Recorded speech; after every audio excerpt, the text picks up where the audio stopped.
X88 Pro 6 Plus. Именно так он называется. Дело в том, что это приставочка с Wi-Fi 6. На канале Технозон. Поехали.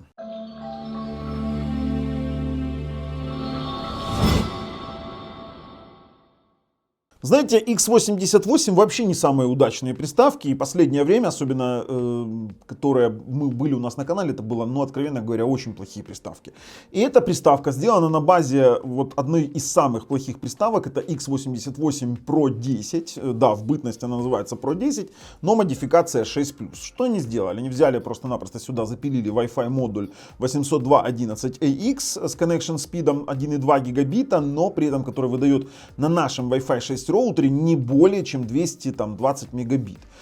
Плюс они здесь сделали поддержку хотспота, это точка доступа Wi-Fi, и вот сделали, вроде бы так пропиарили, все хорошо, но что это на самом деле? Это ROG Chip 3318, 4х32, греется до 95 градусов, но что самое интересное, не тротлит, и даже торренты по 30 гигов проигрывает, как в принципе 2К YouTube 2К YouTube 60 FPS и IPTV HD качество он тоже проигрывает. То есть здесь у меня вопросов нет. С жесткого диска 4К 60 FPS Gemini я не смог проиграть, он сильно тормозит. И проиграл он единственное 4К 24 кадра в секунду фильм с жесткого диска. Вот как бы это резюме всего, что он умеет. Почему? Потому что 2,4 ГГц не работает, не подключился ни на один из наших роутеров. В качестве точки доступа его использовать бесполезно, потому что скорость ограничена вот этим вот LAN RJ45. Ну и сам по себе ROG Chip это, конечно, еще та гадость, которую я никому не советовал бы покупать.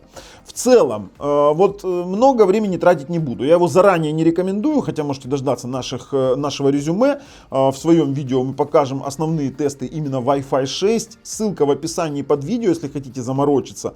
Но далеко с таким ТВ-боксом вы не уедете. Единственное, знаете, что еще они сделали? Они отключили порог тротлинга, поэтому он действительно не тротлит. Вот я вот этому факту удивился. В целом, подписываемся, нажимаем колокольчик, участвуем в супер акции. Ссылка на условия очередной акции лежит в описании под видео. Ну, что ж, а теперь я говорю вам, поехали. Ох и начало, видите, у нас здесь прям Private Clouds написано, прям облака. Меня вообще эта опция не волнует на ROG чипе. То есть меня волновало только одно, Wi-Fi 6 и волнует, конечно же, хотспот, ну и вообще стоит ли его рассматривать. Хотя могу сразу сказать свое мнение. Идем в AIDA 64. Где мы видим, что это ROG Chip, платформа RK3328, но это 3318, 4х32. У нас есть с вами вот 4-ядерный Cortex A53 до 1,1 ГГц. За ускорение 3D графики отвечает Mali 450 MP, достаточно устаревший. Так, здесь у нас сейчас подключен LAN RJ45. Сейчас переключимся на 5 ГГц, на Wi-Fi 6. Попрошу заметить. Давайте посмотрим. Вот, подключился. Мы видим, что у нас connection speed 1134 мегабита в секунду. Ну, это как бы нормальный connection speed для Wi-Fi 6. Насколько он будет соответствовать, ну, конечно же, посмотрим. Соответствие вот этой температурного датчика и того, что видит AIDA, у нас совпадает. Поэтому ориентируемся на вот это вот диагностическое окошко. Все, выходим. В AIDA нам все понятно. Но так как у нас здесь заявлен Wi-Fi 6, тестирование этого Wi-Fi 6 и начнем. На сервера, внутренние сервера нашего провайдера он показывает 217-218 мегабит. Чтобы вы понимали, это Wi-Fi 5 показатель на Xiaomi Mi Box или на каком-нибудь другом ТВ-боксе, который имеет Wi-Fi 5 на 5 ГГц, а здесь Wi-Fi 6 на 5 ГГц. Он показывает вот это вот. Извините меня, это не Wi-Fi 6. Зачем мне здесь connection speed в 1,2 гигабита, если у нас вот такая вот лажа? Он сейчас подключен к роутеру AX3600. То есть я ожидал от Wi-Fi 6 большего. Например, тот же самый Beelink на Wi-Fi 6 показывает 460 мегабит, а здесь 218. Ну бред. Подключаю его к Wi-Fi 6 роутеру 2,4 ГГц, и как-то он не ахти как хочет это сделать. То есть крутит постоянно и все. Вот крутим. Но вот температура у него вот в таком режиме использования сейчас 75-76 градусов. Короче, к AX3600 он отключаться по 2.4 отказывается. Сейчас подключим к старой Тенде. И к старой Тенде по 2.4 он отказывается тоже подключаться. Вообще отличный вариант. Показываю как есть. Поэтому мы к 2.4 не подключились. Хорошо, тогда подключаем LAN RJ45 и уже будем рассматривать hotspot, так называемый, точку доступа. Но вот теперь у меня вопрос. А зачем здесь иметь Wi-Fi 6 модуль и точку доступа на 5 ГГц, если LAN RJ45 здесь на 100 мегабит? То есть, по сути, у нас раздача интернета будет ограничена 100 мегабитами этого самого порта LAN RJ45. То есть, ну как-то бессмысленно вообще это все дело получается. То есть, хотели слепить чего-то, назвали красиво и сделали дерьмо. Вот честно говорю, как есть. Поэтому включим сейчас, вот видите, у нас пункт меню Hotspot. Давайте, портативная точка доступа. Чтобы вы понимали, у нас здесь вот она стоит сейчас на 5 ГГц на 36 канале. Я подключил свой Wi-Fi 6 смартфон, то есть он же должен раздавать там чего-то красиво. И запущу тест. И получу те же самые 100 мегабит. Вот, пожалуйста, у меня даже 89.90. Вот у меня ограничено это все 100 мегабитами LAN RJ45 этого ТВ-бокса. Бессмысленная трата моего времени, денег на тестирование этого Wi-Fi 6. То есть это просто-напросто взяли самый дешевый, самый фуфловый чип, засунули, и больше ничего из этого у них не получилось. Отключаем Hotspot. Честно говоря, даже в меню лезть не хочется уже после такого. Хотя тут в самом меню-то и ловить нечего. Смотрите, в настройках устройствах мы имеем просто вот дисплей, который поддерживает от 480p до 4К, стандартные настройки цветности, есть возможность зафиксировать ориентацию экрана.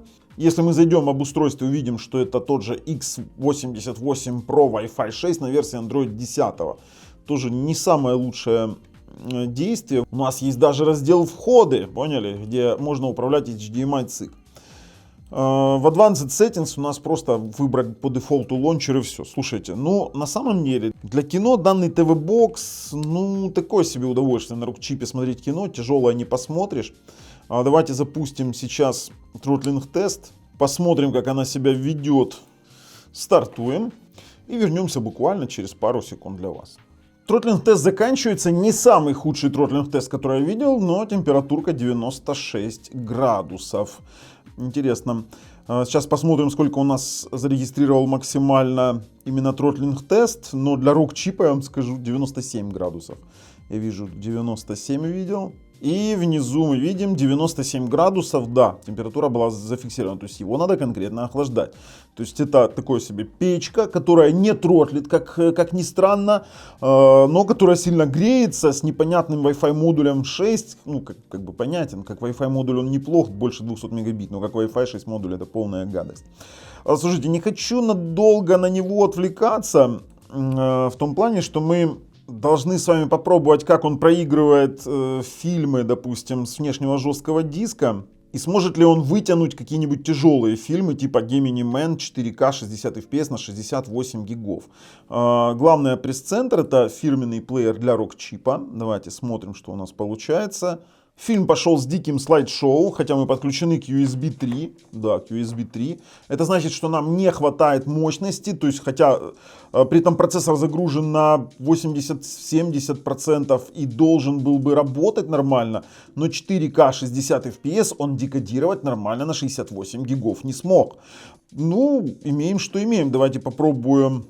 Менее тяжелый фильм — это Джокер на 43 гига, это 4К, 24 кадра в секунду. А вот здесь уже фильм пошел проигрываться более-менее нормально, но мы должны с вами посмотреть, перемотаем на серединку куда-нибудь. Нет, он воспроизводится. Температура в проигрывании с жесткого диска 4К фильма 92. Я думаю, что это при проигрывании в течение часа дойдет до всех 97 градусов. Но в принципе это работает. Что касаемо HD IPTV, ну тут претензий нет. Но напрягает немножко температура проигрывания HD IPTV в 90 градусов почти. Да, в 90 градусов. 80 не падает, 85-86. Слушайте, в принципе нормально. Давайте, вот HD каналы, это Full HD каналы, плейлист от Омега ТВ на фирменном приложении Омега ТВ. Кстати, ссылочка на Омега ТВ в описании под видео и промокод для жителей Украины на 100 гривен. При первичной регистрации 100 плюс 30 активируйте максимальный пакет, он там с ежедневной тарификацией, и наслаждайтесь бесплатно почти целый месяц качественным телевидением. Сугубо дарю для жителей Украины. Вот, просто месяц бесплатного IPTV в хорошем качестве. Слушайте, ну выходим. С IPTV проблем нет. Проигрывание 90 градусов IPTV. По YouTube 2К 60 FPS YouTube пошел, на удивление, потому что 4К 60 FPS здесь не идет. Я вам сейчас это покажу, но 2К 60 FPS идет, хотя написано дропов нет, но для меня не хватает плавности. Вы знаете, такой легкий стробоэффект, но справедливости ради, опять же повторюсь, 2К 60 FPS идет, что очень удивительно для рок-чипа. Но это все-таки из-за того, что они просто-напросто убрали порог тротлинга и начали делать более-менее охлаждение, потому что не 105 градусов, конечно. Ну вот, как я и говорил, 4К включили, 4К повис. Он сейчас будет с дропами проигрываться. Да, все, он повис, при том, что процессора-то ему хватает, ему не хватает именно каких-то своих особенностей специфических для того, чтобы декодировать 4К, аппаратных при том особенностей. Остается проверить 4К фильмы в качестве торрентов, именно проиграть торренты, потому что мы подвисли. То есть, если со стримами, то здесь все понятно. IPTV телевидение, YouTube работает, фильмы жесткого диска 4К 24 кадра работают, 4К 60 FPS не пойдут. Вот как-то, вот знаете, вроде работает, а вроде бы и нет. Вот, температура высоковата. Короче, такой совсем-совсем хреновенький бокс. Ultra HD, Blu-ray диск Remux запустим. На 48 гигов. Я не верю, что он с торрентов пойдет. Хотя, честно говоря, есть... Ой, он нагрелся так. 92 гигабайт, 92 градуса было только что в пике. Он стартанул проигрывать торрент на 48 гигов. И он его проигрывает. Я удивлен. Но нет, он тормозит. Он тормозит. Поверхность ТВ-бокса нагрелась до 51 градуса. Он буферит постоянно. То есть нам необходимо уменьшать торрент. Давайте Blu-ray диск Remux включим. Он должен, в принципе, проигрывать без проблем. Слушайте, закрыло наше диагностическое окно, да? Не-не-не, без диагностического окна торренты мы проигрывать не будем. Но он выгружает. По сути, он выгружает диагностическое окошко, когда ему не хватает ресурсов. Еще раз запустим этот торрент на 30 гигов. Я вам скажу, 30 гигов у него пошло. Сейчас еще раз посмотрим, проверим. Через главную пресс-центр. Вот 30 гигов проигрывается. Но 95-94 градуса. Хотя это тоже с такими рывками. Автофреймрейта нет. Само собой мы понимаем, что же это такое. То есть, ну, блин, ребят, я не знаю. Мне не нравится.